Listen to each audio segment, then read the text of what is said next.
As I said, we'll begin a new study here, looking at experiencing the Passion, looking at Christ's final few days here before He goes to the cross. And I'm actually going to be beginning in verse 36 here in just a few minutes. We're going to look at the garden, the time He spent there in prayer in the Garden of Gethsemane, looking at those things. And I'll tell you, the idea, the kind of the thought behind this series, this Bible study, kind of came out when they started talking about all the movies coming out. You've got, what's the one now? That's it. And then you've got the one that the Robertsons are backing, God's Not Dead. And then there's one, it doesn't come out to the end of March, I think. And then there's another one coming out at the end of March on Noah, And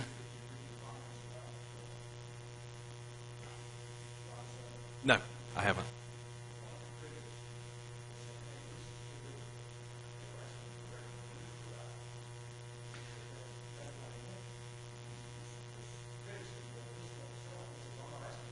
Yeah.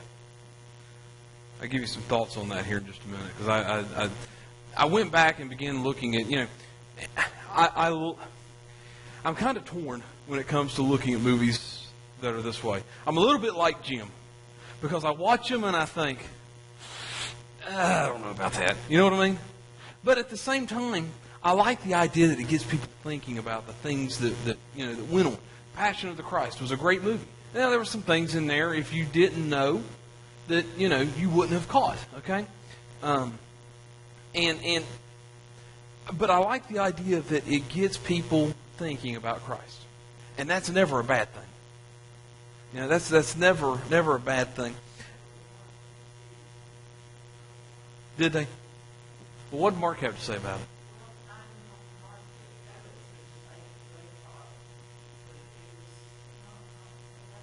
Okay. I figure. Yeah. Well, again, there's a lot of things that are in those movies that are made for Hollywood. But again, the thing I like about it is, and of course it's coming up Easter, and it brings that idea, those thoughts, the story, I guess, if you want to call it that. It is. Yeah. And I have a problem with that. I was kind of that way with Charlton Heston doing Moses, but still. Anyway.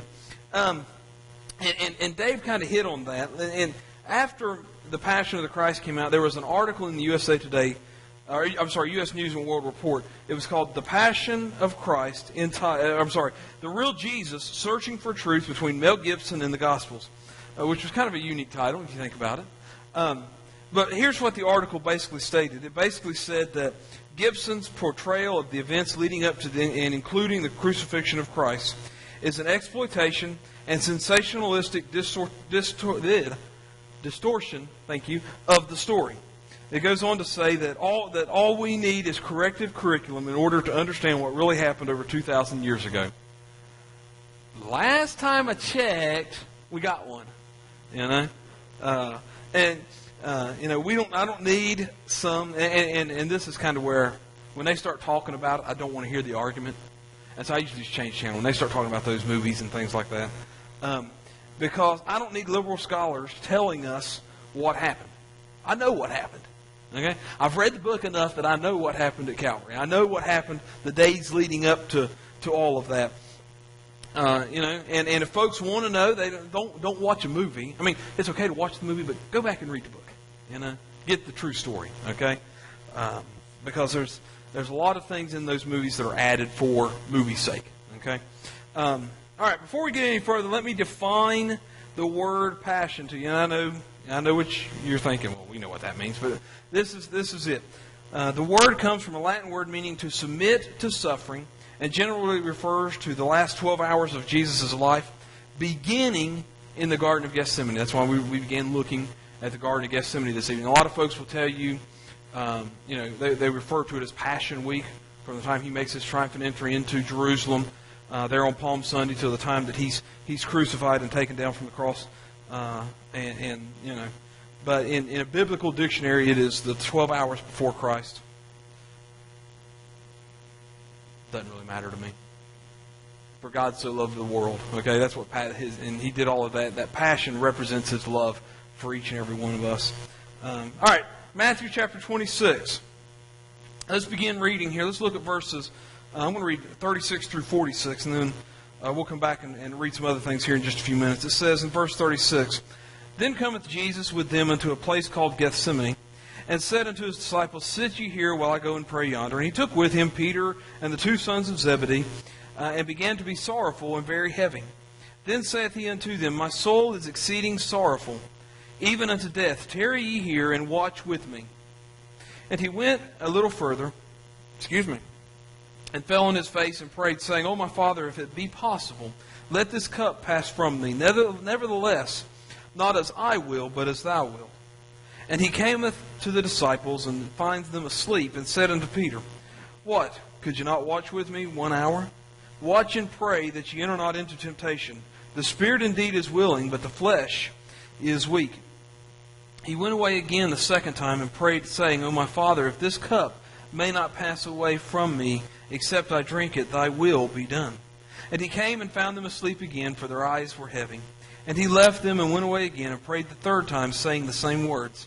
Then cometh he to his disciples, and saith unto them, Sleep on now, and take your rest. Behold, the hour is at hand, and the Son of Man is betrayed into the hands of sinners. Rise, let us be going. Behold, he is at hand that doth betray me. After the bonding experience up there in the upper room, observing the Passover, instituting the Lord's Supper, Jesus and his disciples, they go to a place of prayer. And so I want to look for a few moments this evening why Jesus was drawn to the Garden of Gethsemane. It's there at the Mount of Olives. It's in fact, Gethsemane means Olive Garden. Okay, and no, it's not the restaurant. Okay, there, I think it's ironic that some of the greatest suffering that Christ did leading up to the cross took place at Gethsemane, because there in the Garden of Gethsemane was an olive press that was used to obviously make olive oil. Okay, so as we look at this evening, kind of what I want you to look at is a pattern that we can follow in our own prayer life. Okay, we see there in verse 36, Jesus wanted his disciples to be with him, so he took them. They go to the Mount of Olives, or there at Gethsemane. Again, I told you that means olive press. Scholars will tell you that's probably where they crushed the olives here at that to get the olive oil. And Jesus spent a lot of time in the Garden of Gethsemane. Over in Luke chapter 22 and verse 39 it says, And after he came out and went as he wont to the Mount of Olives, and his disciples also followed him. That word "wont," W-O-N-T, there in that verse indicates that he spent a lot of time there. It was a favorite place for him to go. Over in John 18 and 2, it says, And Judas also, which betrayed him, knew the place, for Jesus oft times resorted there with his disciples. You know what? It's interesting to me that as Jesus was suffering, he wanted his friends around him. You know, you think about that for just a minute. Yeah, he wanted his friends around him. You know what? When we look at the story leading up to the cross, we don't think a whole lot about that, do we? We kind of miss that sometimes. And so, notice there, as we begin reading, he goes out and he's got the 11 now. Judas is already gone, okay? And so 8 of them he leaves there kind of at the gate, if you will. And they're told him to sit down while Jesus takes Peter and James and John, and they go in just a little bit further. I think these 3 were kind of special to Christ. You go to the Mount of Transfiguration, we find those 3 there again with him, okay? And so Jesus, I think, gave them some insight into some of those things that maybe the others didn't get to see. They were there when he raised the young girl from the dead, okay? Those 3 were there again. And now here they are, about to see something that they'd never seen before. They begin to see the sorrow of the Savior. And so, the first thing I kind of want you to think about this evening as we look at the Garden of Gethsemane, a place of prayer, is that it's a place of support. Okay? He's got his disciples there. They're there to support him, even if they can't stay awake. Okay? They're still there to support him. You know, when we're going through struggles and we're going through hard times, we want folks there with us to support us, to help us, to sometimes just be somebody to lean on. Okay? And so it's a place of support. It's also a place of sorrow. Verse 37 tells us that. He says, and he took Peter and James and John, and it says there at the end of that, and he began to be sorrowful and very heavy. It's a place of sorrow. It tells us that he was troubled, if you want to call it that. That means that his heart was heavy. The word itself means to be distracted to the point of separation from others. In that thought, Hebrews chapter 5 and verse 7, it says, who in the days of his flesh, when he had offered up prayer and supplications with strong crying and tears unto him that was able to save him from death, and was heard in that he feared. You know, have you ever been in so much sorrow that you felt no one else could enter into it with you? In other words, no one understood what you were going through. You know, his anguish was so intense that he couldn't think of anything else. Okay, we've been in situations like that, haven't we? You know, in verse 38, he goes on there and he begins to put into words what he's feeling. He begins to put into words what's happening. And he says there in verse 38, he says, my soul is exceedingly sorrowful. In other words, my soul is overwhelmed with sorrow to the point of death. We use that same definition that we used a minute ago. That's sorrow to the highest degree.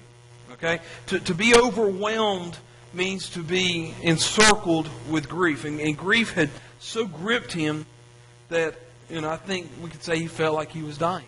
And in the midst of that sorrow, he wanted the support of his friends there. And as he asked the three, Peter and James and John, to come, and he says to keep watch with me. Okay? And so, you know, Gethsemane this evening to us represents a place of support, a place of sorrow, but it's also a place of solitude. Okay? Because here's the picture, too, for you this evening. They go into the garden, and he leaves the other 5 disciples there, and he goes on with, or the other 8, and he goes on with the 3, and they're allowed to go deeper with Jesus, but then Jesus leaves them. And then in verse 39, it says that he went a little further, and so he's going a little bit deeper into the garden there, and he falls on his face. And Luke adds in his gospel that it's a stone's throw away from where he'd left Peter and James and John. And so at this point, Jesus is alone. Jesus is alone, and as the King of Kings falls on his face in reverence and awe before his heavenly Father. And Spurgeon writes this, be much in solitary prayer. It is the key to open heaven. So it is also the key to shut the gates of hell. And I thought that was pretty good. I thought that was a pretty good analogy. You know, the Bible mentions a number of different postures in prayer. You know, you'll see folks bowing. You see folks on their knees, kneeling. You'll see them where they fall prostrate before the Lord. And so, you know, it doesn't really matter as long as we're spending time with the Lord. You know, it's kind of hard when you're driving down the road, isn't it, Dave, to pray with your eyes closed, isn't it? Yeah. All of a sudden, that prayer takes on a whole new meaning. You know. Numbers 16:22 gives you kind of an example. It's talking about Moses and Aaron here, and it says, and they fell upon their faces and said, O God, the God of the spirits of all flesh, shall one man sin, and wilt thou be wroth with all the congregation? In other words, they fell on their face. In 2 Chronicles chapter 20 and verse 18, it says, and Jehoshaphat bowed his head with his face to the ground. And all of Judah and the inhabitants of Jerusalem fell before the Lord, worshiping the Lord. But you know, the point is that we see Jesus here. He's now separated himself just a little bit, and he's beginning to spend some time alone with prayer. And keep in mind, I told you in the beginning, these are all represents things that we all kind of need to take into our own prayer life, okay? The next thing I want you to see, and we're moving along here, is it's a place of struggle. We want to stop and spend a few minutes here as we look at this. Because the second half here of verse 39 begins to reveal, if you will, his struggle. Okay? And I know we think, well, he's Jesus. He doesn't have any struggles. He didn't have any problems. He didn't have any, you know. Yeah, he did. Read this verse and tell me he did. You know? In verse 39 there, he addresses God in prayer. He says, O my Father, if it be possible, let this cup pass from me. Nevertheless, not as I will, but as thou wilt. I got a look from her when she walked by. She looked out the window. It's just snow, y'all. You know, we go back and we look at the beginning of that prayer. He says, my Father. Kind of reminds me of how when He gave us the model prayer. Our Father, which art in heaven, hallowed be thy name. You know, we can call out to Him as our Heavenly Father in times of struggle when we're going through things. Spurgeon said that we should plead our adoption in the day of trial because nothing can forfeit a child's right to a father's protection. You know, you can mess with me all you want. You mess with my kids, watch out. Yeah? You know? And that's the way fathers are. Mothers are even worse. But over in Mark chapter 14 and verse 36, it actually says, Abba, Father. And He's literally saying something very tender here. That translated means Daddy, Father. You know? And that kind of gives you a different view of what that means, doesn't it? You know? It's that tender father-child relationship. And then Jesus asked that the cup might be taken from Him. Now, the word cup here in this verse and in the Bible is a figurative language. Think back to the 23rd Psalm in verse 5. It says, my cup overfloweth. Okay? And so, you know, that kind of gives you an idea. It's figurative for God's language, or for God's blessings, I'm sorry. And then it's also for His wrath. That's over in Psalm 75 and verse 8. So, you know, as Jesus looked into the cup, what did He see? I think, you know, again, we're looking at a figurative cup, not a literal cup. But you know, I think as you look into the cup that Jesus was talking about, what are some things that we see? And I want to look at those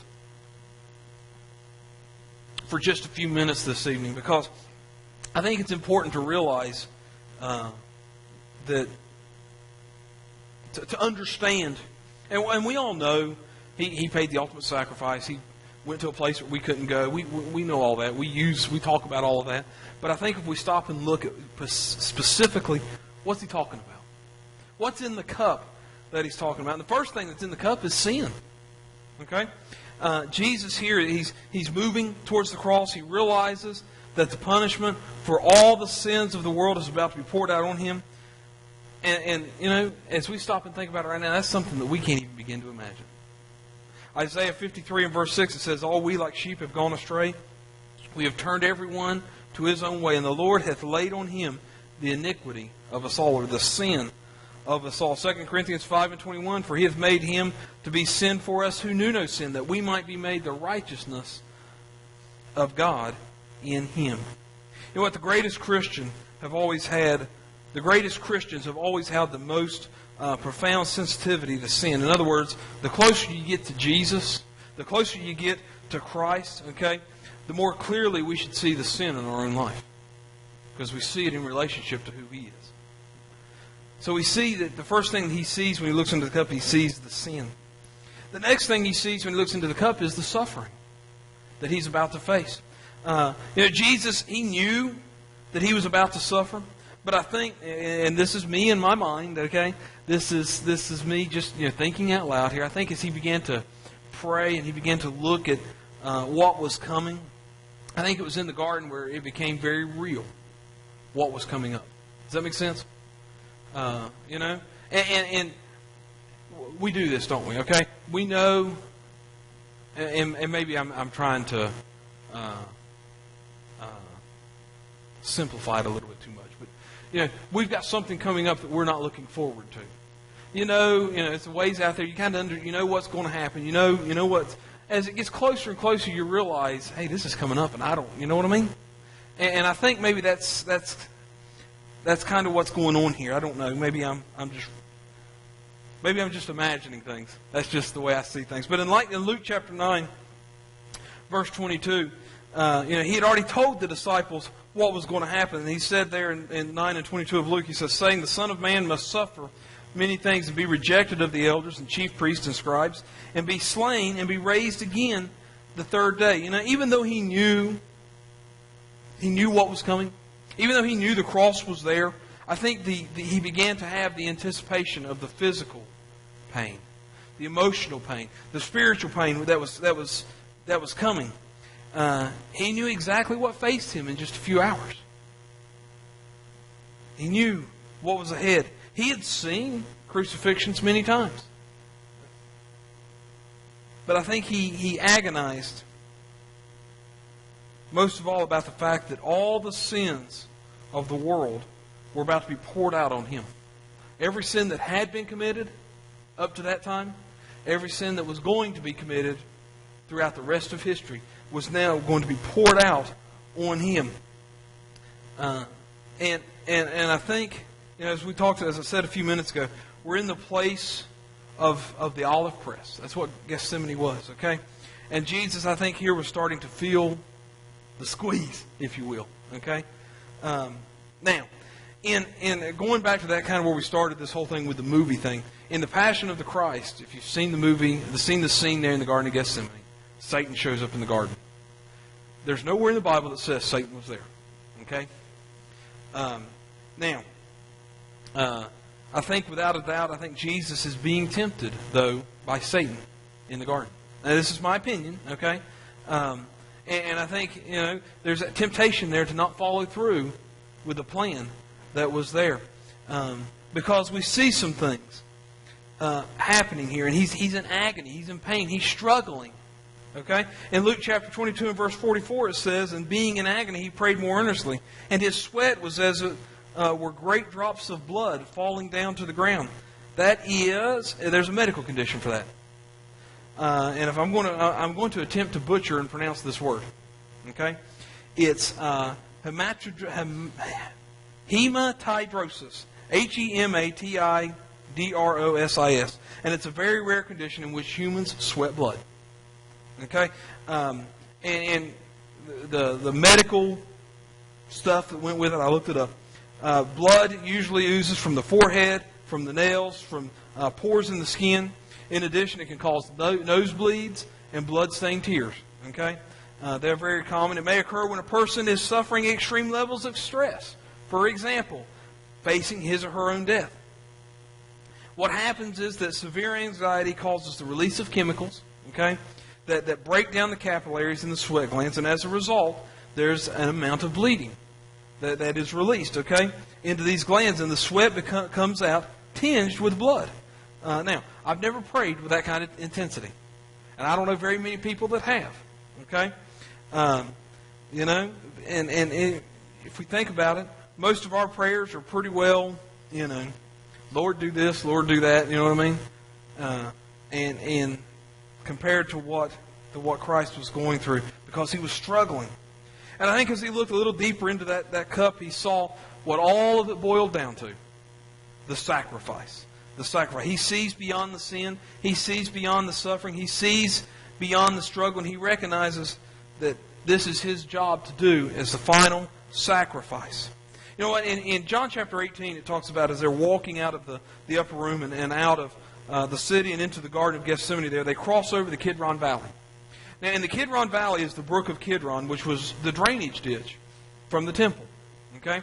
And so all the things that would flow down that brook, if you want to call it that, it was really probably just anyway, and would flow into the Jordan River. Now, one commentator said that during Passover, there was as many as 250,000 lambs that were slain, and all the blood that was drained out of those lambs would come down that drainage ditch and flow into the Jordan River. Could it have been a possibility that on his way to the Garden of Gethsemane, he stepped over that ditch, and in doing so, he stepped over the blood of all the lambs that had been sacrificed as part of the Passover for remission of their sin? Isn't it just kind of a neat picture to think about? Isn't it?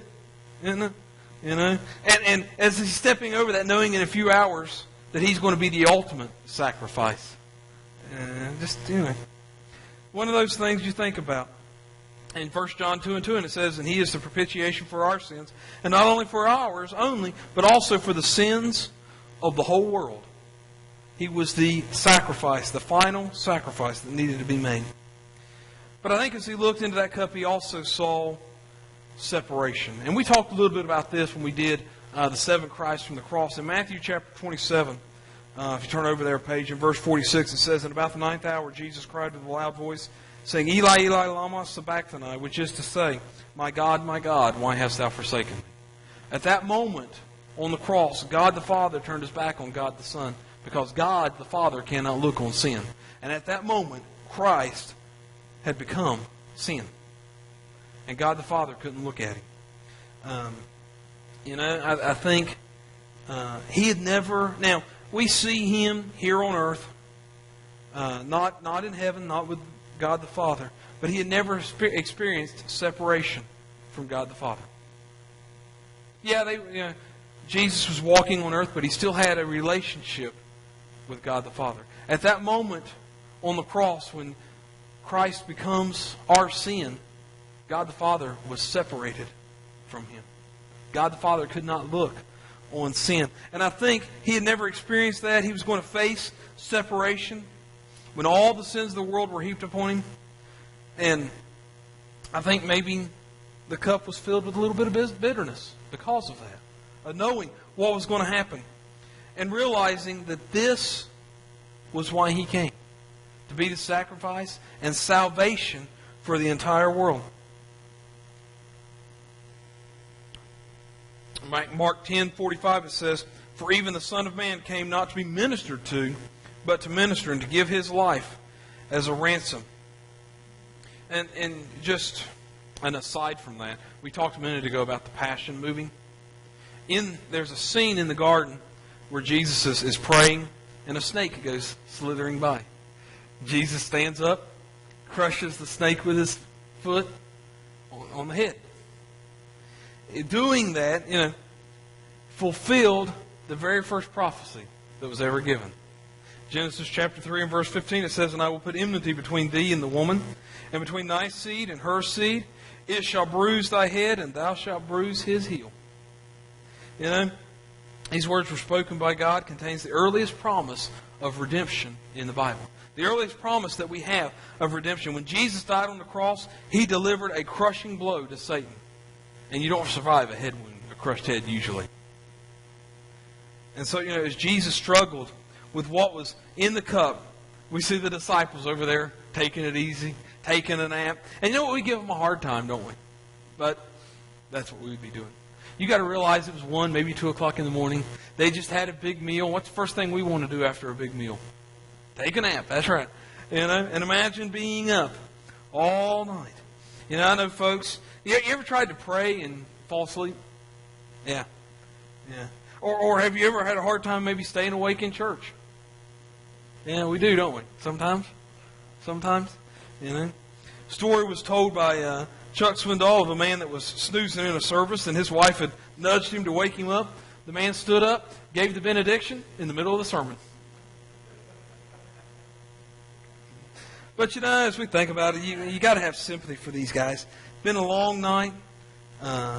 It's been a long few days for them. It was going to be even longer, and there they were. We also find, kind of wrapping this up real quick here this evening, a place of submission. Jesus, I want you to notice something. You saw His prayer there in verse 39. Okay? Now look at how that prayer changed as you look at verse 42. In verse 39 He says, "O my Father, if it be possible, let this cup pass from me. Nevertheless, not I will, but as thou wilt." In verse 42 He says, "O my Father, if the cup may not pass from me, except I drink it, thy will be done." Did you notice the difference in His prayers? The difference in the tone? There's two elements to Jesus' prayer here that we need to look at. First of all, He expressed His own desire. He said, "You know what? This is what I want. I don't want to go to the cross." Then He said, "But not my will, but your will be done." He had expressed His own desire, but He submitted His desires to the will of the Father. And so we need to remember that. You know what?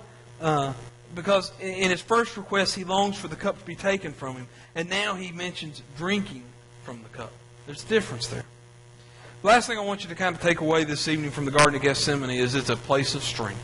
Our prayers, our spending time with the Lord is a place of strength.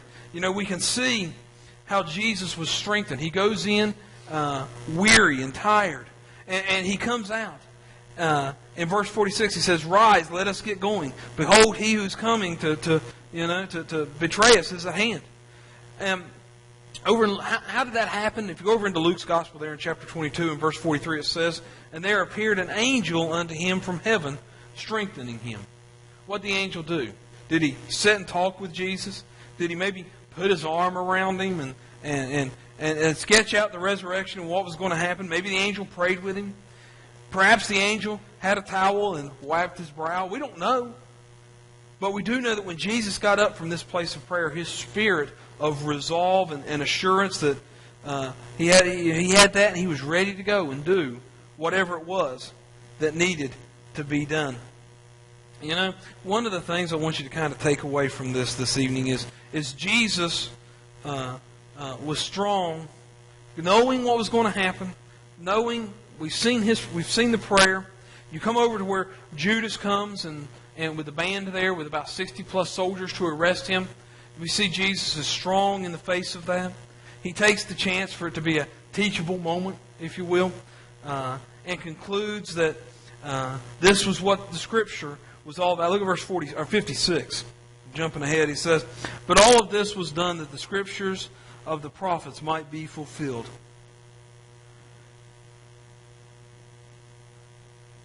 Just give you this last thought and we'll wrap it up. John 10:17 and 18. "Therefore doth my Father love me, because I lay down my life, that I might take it again. No man takes it from me, but I lay it down of myself. I have the power to lay it down, and I have the power to take it back up. This commandment have I received from my Father." That's all I got. Anybody got anything?